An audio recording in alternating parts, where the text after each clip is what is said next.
Okay, it has been a little while since I have done one of these videos, but good morning, good evening, whatever time of day it is for you. Welcome to this thing that I do call Thor's Entertainment. I am Thor, and with this being Friday, it is time for another Fatal Friday video. It has been a few weeks since my last video. It took a little bit of a break, but now I am back. Fatal Friday is a series where I look back on videos where I went into the Kombat League for Mortal Kombat 1, and I tried to get the various unique finishers, the fatalities and brutalities. This week I'm going after a brutality that I don't actually think has an official name, or I could be wrong about that, but I have always called it the fourth wall break. Whenever that brutality came out, it was a secret one that was not advertised in the game, so you just kind of had to figure it out. Although this brutality was available to any main roster character to do, and it involves them grabbing the opponent and throwing them at the screen, breaking it. And since I could pick any character that I wanted for this brutality, I happened to get it while using Havik and the kameo Mavado. Now, if this is the first time you have heard about a brutality where any main roster character can grab the opponent and throw them at the screen, you should be able to do that yourself whenever finishing a fight with a throw. All you have to do is hold up and the 2 button. So triangle if you're playing PlayStation and Y if you're playing Xbox. As long as your throw is going to do enough damage to finish off the opponents, which the default damage for a main roster character's throw is 110, so as long as the opponent has less than 110 health, the brutality should activate. One of the interesting and niche things about this brutality is that it bypasses all the hits of your character's throw. So like say hypothetically you're playing as Scorpion. Scorpion has a few different hits to his throw, then he goes airborne, he spears the opponent, and then he throws the opponent to the opposite side. Now, if you were to activate this brutality as Scorpion, it is going to completely bypass all the going airborne stuff, and basically after one touch, Scorpion is going to throw the opponent at the screen. It's going to skip everything else. And because of this brutality basically activating immediately, it skips a lot of time. So I suppose there is a scenario where if you're cutting it really close and the timer is almost at 0, and you are worried about your character's throw taking a few hits to get to 110, you could beat the clock and win the fight by just bypassing all of that and doing this brutality. Now that is a super specific situation that does not come up very often. It definitely does not come up in this video, but I found myself thinking about that, and that is a good way of getting out of a bad situation if you're a little bit worried about beating the clock and the opponent and your health is really close. Now whenever it comes to me getting that brutality in this fight, it is a way less stressful situation. I'm still kind of cutting it close in a different way, but definitely nothing like that. And okay, the second round is coming down to the wire. Both of us are below 30% health, but fortunately my armored wake-up does the job taking down Sindel. So whenever it comes to this Kombat League set, I go up 1-2-0. Looking back on the footage, I do manage to get Sindel stuck in the Mavado trap pretty late in that fight, and I do not think it would have beaten Sindel, but I probably should have went for my fatal blow at that point because it was available.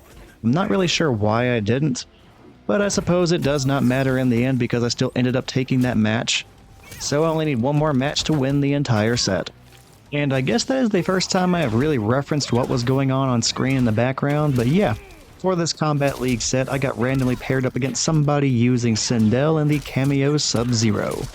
Now, in one of my last Fatal Friday videos, I was playing as Scorpion against somebody using Sindel, and that ended up being a really close set, and I mentioned that I was really bad whenever it came to facing people who were using Sindel. That's mostly because I did not face many people who were using Sindel. It was kind of a rare matchup for me, so it was one that I was not all that familiar with.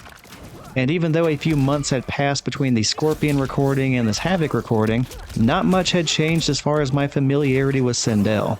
It was still one of the characters I really rarely saw in the Kombat League, so I was not too familiar with the matchup, and yeah, at times I end up kind of struggling whenever fighting this person.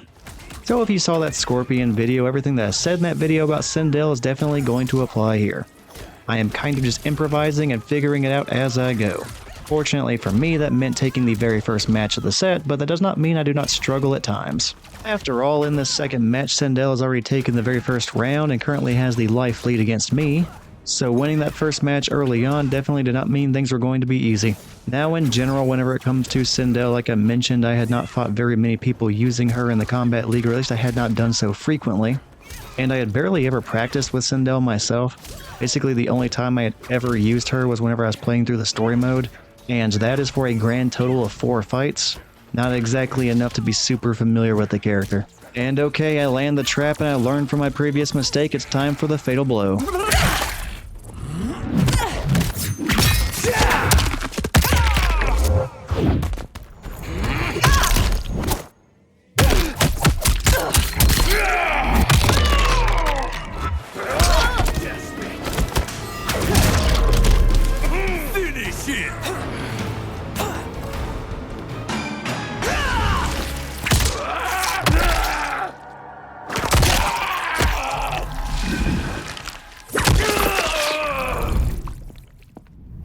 Who's your queen? Fatality! Sindel wins. And well, crap. Okay, I end up landing the fatal blow like I wanted to, did 411 damage to Sindel, but unfortunately that was not enough to finish her off. Instead, she ended up living with about 18.8 health remaining, which for context is less than 2% of her full health. I just barely missed the mark on that fatal blow, and then I did a desperation roll and grab with Havik, but Sindel blocked it and very easily uppercutted me into oblivion. And after Sindel secured her first match win of the set, we ended up seeing one of her fatalities, and yeah. Suddenly we find ourselves in a third and final match to determine who is going to be the victor in this set. All I can say is hopefully I return to playing more like I was in that very first match as opposed to the second one. Which on that note, so far so good. I already have Sindel well below 30% health, and I have over 50% of mine remaining. And after a few low kicks, eventually Sindel goes down. I win the very first round of the final match. All I need is one more round and we are done. Then again, I have to make sure that whenever I do get close to defeating Sindel, I only weaken her just enough to where her health is below 110. After all, we still have a brutality to get, and I don't want to inadvertently kill Sindel any other way. And I really do have to be pretty careful here in this final match, considering it is going to be my final opportunity to get this brutality against this person using Sindel. Having already won the first match of the entire set, I could have gotten it then, and then I wouldn't have to worry about it now because I'd already have it knocked out, but, well, I did not do that. Not to worry though, these throw brutalities tend to be some of the more easy ones to get. Although actually, now that I think about it, Havik's default throw brutality is one that's a little bit tricky to get.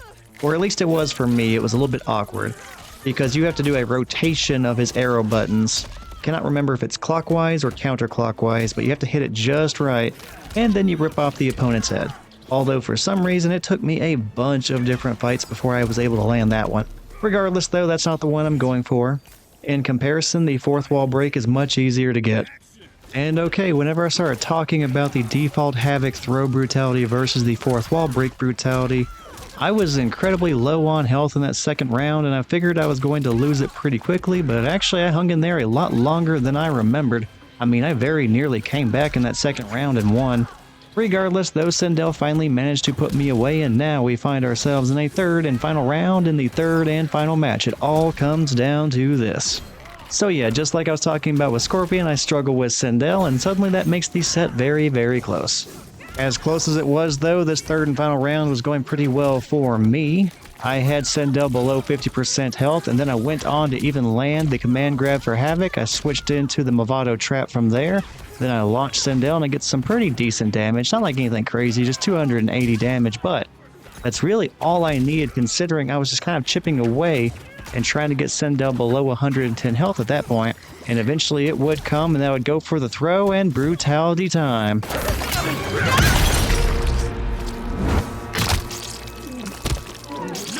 Controls me. Brutality. Havik wins. And there it was. That is the fourth wall break brutality that is universal to all the main roster characters. I ended up pulling it off in the third and final round of the third and final match to win it all. So yeah, there was a little bit of stress involved whenever it came to getting this brutality, but nothing like the buzzer beater scenario I was describing earlier in the fight. Still, it was pretty cool to get that one checked off the list in a very close matchup. So yeah, thank you to the random Sindel user I got paired up against in the Kombat League. It was a good fight. And whenever it comes to showing that brutality, I only got it once in the set, but I'll make sure to show it one more time at the very end of this outro. That way we can all enjoy it one final time before we part ways on this Fatal Friday. So yeah, one more Friday passes and I am one more brutality closer to being done with this series. Now I don't get every single finisher for every single character, but I do have quite a few left to cover for this series, so yeah, I have a lot of work to do. But for this episode, I am pretty much done here. Just thank you for checking out the video, and I hope you enjoyed the brutality. If you did, feel free to check out the other finisher-related videos I have for Mortal Kombat 1. Those can be found under my Fatal Friday playlists. And while you're checking out those, if that is something that interests you, feel free to check out the other stuff I have on the Thor's Entertainment channel. I will be wrapping up a playthrough of Legacy of Kain Soul Reaver this coming Monday. And I also have playthroughs of other games like the remakes of Resident Evils 1 and 2. So if any of that sounds interesting, feel free to check it out. Regardless of what you choose to do though, just thank you again for checking out this video, take care, and hopefully I will see you next time. No